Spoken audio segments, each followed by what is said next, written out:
Selamat siang para netizen dimanapun kita berada, salam inspirasi bagi kita semua. Ini Pak Heru ini menggantikan Gubernur DKI Jakarta Anies Baswedan pada waktu itu.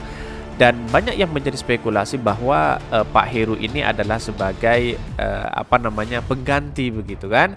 Dan hari ini banyak yang bertolak belakang dengan apa yang dilakukan Anies Baswedan sebelumnya. Ada berita dari Warta Ekonomi begini, digeser secara sistematis misi Heru Budi Hartono tercium habis, dia mau hapus legasi Anies Baswedan. Seakan-akan kalau dia dihapus terhadap legasi Anies Baswedan, otomatis ini ancaman besar. Ancaman dalam artian bahwa apa yang dilakukan Anies saat itu, mulai dari pembangunan infrastruktur, maka akan digeser menjadi sebuah klaim, yang mana klaim itu bisa dianggap sebagai prestasi Pak Heru begitu, kira-kira seperti itulah. Dan bahkan banyak komentar-komentar netizen seperti ini. Ini komentarnya, kita lihat dalam kurun waktu kurang lebih 2 tahun menjabat PLT Gubernur DKI Jakarta, gimana hasilnya?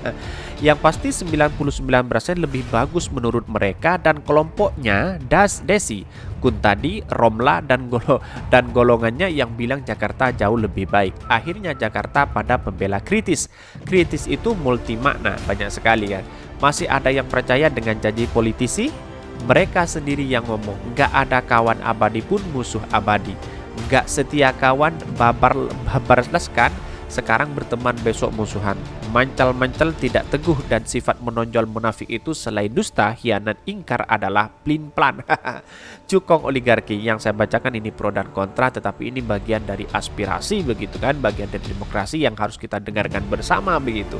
Tidak hanya aspirasi itu ditujukan kepada demo dan sebagainya, tapi juga dalam bentuk media sosial begitu. Ingat sumber waras, ayo perlu save lo keberhasilan Pak Anies, perlu before after ini. Banyak yang mengedit before after, kira-kira seperti itulah. Sudah tahu dan kebaca begitu apa yang selama ini politik yang dilakukan Pak Heru ini begitu. Jika nanti kenyataannya PDIP tidak kritis, pasti alasannya tidak ada masalah. Padahal kita tahu di Jakarta banyak masalah. Tetapi akhir-akhir ini juga kemana ya para cebong dan buzzer, terus kemudian kader-kader PDIP yang selalu mengkritik Anies Baswedan di Jakarta, tetapi sekarang kok gak ada ya, sepi ya.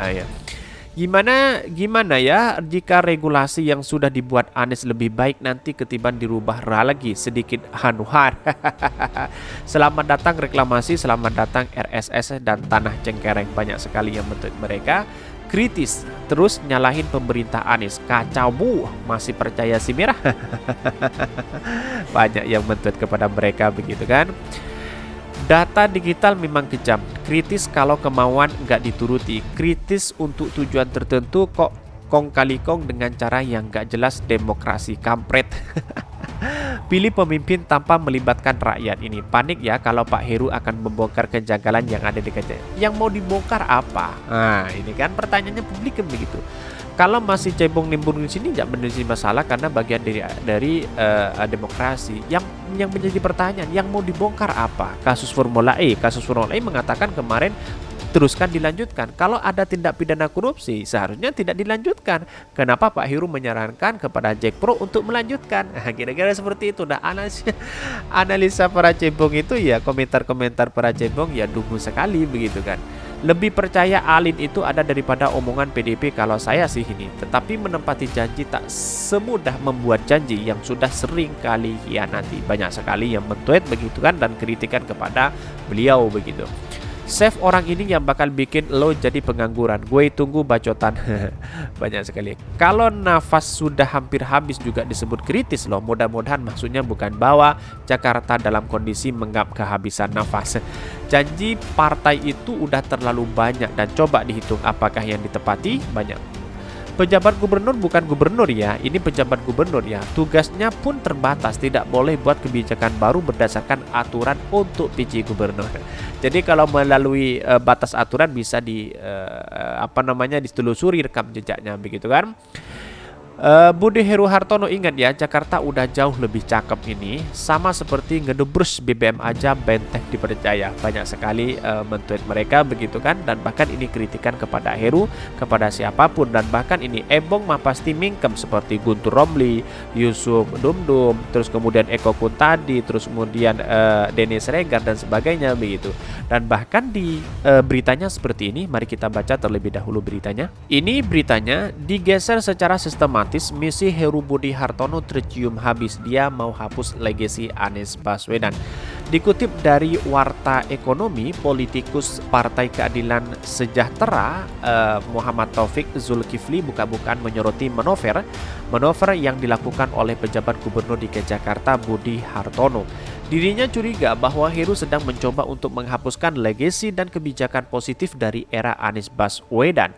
Menurutnya hal tersebut sudah bisa dilihat dari sejumlah pergeseran kebijakan anggaran pada beberapa program prioritas selama kepemimpinan mantan Menteri Pendidikan itu. Saya khawatir apa-apa yang baik dan diprioritaskan di era Anies itu sekarang digeser secara sistematis, katanya saat dihubungi oleh wartawan. Kalau semuanya digeser seolah-olah main klaim, ya otomatis menjadi catatan penting, ada dampak positif dan negatif. Tetapi netizen hari ini itu lebih cerdas begitu kan. Mana yang kebijakan Anies yang baik, terus kemudian mana Pak Heru yang kemudian mengacak-acak, dan publik bisa menilai sendiri begitu kan. Ini sangat luar biasa kalau kita melihat dari rekam jejaknya Pak Heru siapa begitu kan. Tetapi kalau langkah Anies sangat luar biasa sekali, sangat bagus begitu kan.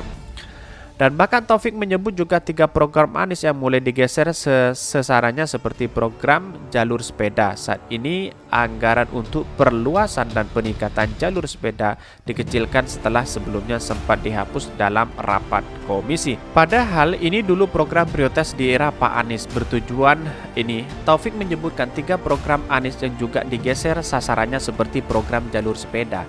Saat ini anggaran untuk perluasan dan peningkatan jalur sepeda dikecilkan setelah sebelumnya sempat dihapus dalam rapat komisi. Sudah dengan membaca berita seperti ini kan sudah ketahuan begitu kan, seperti apa mereka, visinya mereka begitu kan. Ini kan perlu dilakukan. Apakah yang sebenarnya ini kalau mengacak-acak klaim terhadap prestasi Anies Baswedan, otomatis ya tahu sendiri begitu kan. Tetapi publik sudah cerdas dan bisa menilai seperti apa mereka begitu. Padahal ini dulu program prioritas di era Pak Anies yang tujuannya mendorong penggunaan modal transportasi ramah lingkungan dan mewujudkan keadilan di jalan kota dan di jalan, kata anggota Komisi B DPRD DKI Jakarta itu. Dan bahkan kedua, kata Taufik, program sumur resapan saat ini tidak lagi berorientasi pada upaya mengurangi banjir dan konservasi air tanah. Kini sumur resapan dibuat lebih dangkal tanpa jelas sasaran yang ingin dicapai. Kalau semuanya diacak-acak lalu kemudian diklaim bahwa inilah yang dilakukan oleh Anies Baswedan, kira-kira seperti itu. Diklaim keburukannya kira-kira seperti itu. Tapi publik bisa menilai dan terbaca rekam jejak hari ini, digital hari ini, karena era media sosial ini sangat luar biasa sekali begitu kan. Akan ketahuan begitu. Program unggulan Anies Baswedan yang juga digeser diintegrasi angkutan umum dengan tarif 0%, rupiah seperti dalam Jaklingko, sistem integrasi angkutan umum yang dikelola oleh PT Transportasi Jakarta dengan menggandeng pengelola angkutan umum di ibu kota. Jasa layanan angkutan itu dibayar bulanan berdasarkan jumlah trayek dan panjang trayek yang dijalani setiap bulannya. Pemerintah DKI lalu membayar melalui subsidi yang diberikan kepada PT Transportasi Jakarta. Sekarang subsidi PTJTJ untuk tahun depan dikurangi bagaimana mau mengembangkan layanan Jaklingko, ujar Taufik. Ini cukup menarik sekali begitu kan.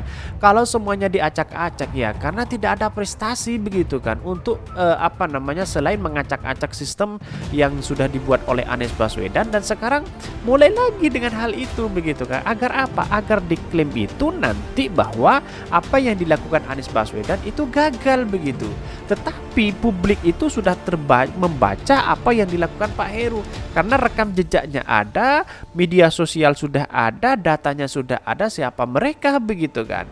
Jadi artinya adalah bahwa hal seperti ini kalau kita lakukan terus-menerus, ini akan menjadi buruk di DKI Jakarta akibat olah-olah orang-orang yang tidak bisa bekerja begitu, seperti Anies Baswedan begitu kan, yang bekerjanya luar biasa begitu. Karena ketidakmampuan bersaing Anies Baswedan, akhirnya diacak-acak ini, diacak-acak itu begitu kan. Akhirnya semua orang akan klaim, akan ada buzzer yang mengklaim bahwa inilah pekerjaan Anies Baswedan yang tidak produktif. Kira-kira seperti itu. Sudah terbaca, semuanya sudah terbaca. Apalagi Pak Heru ini sudah terbaca memainkan hal yang menghapus legasi Anies Baswedan begitu. Sudah terbaca semuanya begitu kan. Artinya kalau ini yang dilakukan, maka negara Indonesia akan hancur dalam demokrasi kita.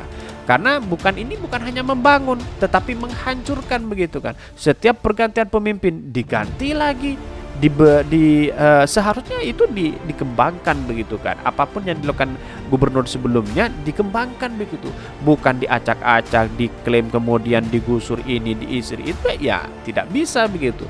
Ke era kepemimpinan Anies Baswedan, ya kalau tahu apa yang dilakukan Ahok sebelumnya, Anies Baswedan tidak pernah mengacak-acak hal itu, tidak pernah menyalahkan Ahok, tidak pernah menyalahkan ini kurang itu, bahkan dilanjutkan terus kemudian yang tidak baik kemudian diperbaiki begitu kan.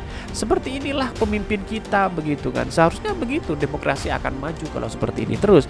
Tetapi kalau setiap pergantian pemimpin diacak-acak terus, diacak ini, diacak itu, diacak ini, diacak itu, ya ini namanya klaim begitu kan, kira-kira seperti itu. Tapi publik bisa tahu seperti apa rekam jejak Pak Heru hari ini begitu. Dan bahkan di belakang-belakang banyak cebong dan buzzer-buzzer yang sudah menggoreng habis-habisan. Dan hari ini Pak Heru, para buzzer dan cebong sudah bungkam semuanya. Mungkin itu yang kami sampaikan. Tonton terus channel Hodari Podcast Rakyat ini karena ada berita-berita menarik dan viral setiap harinya. Salam para netizen, salam inspirasi bagi kita semua. Jangan lupa di subscribe channel YouTube Hodari Podcast Rakyat ini.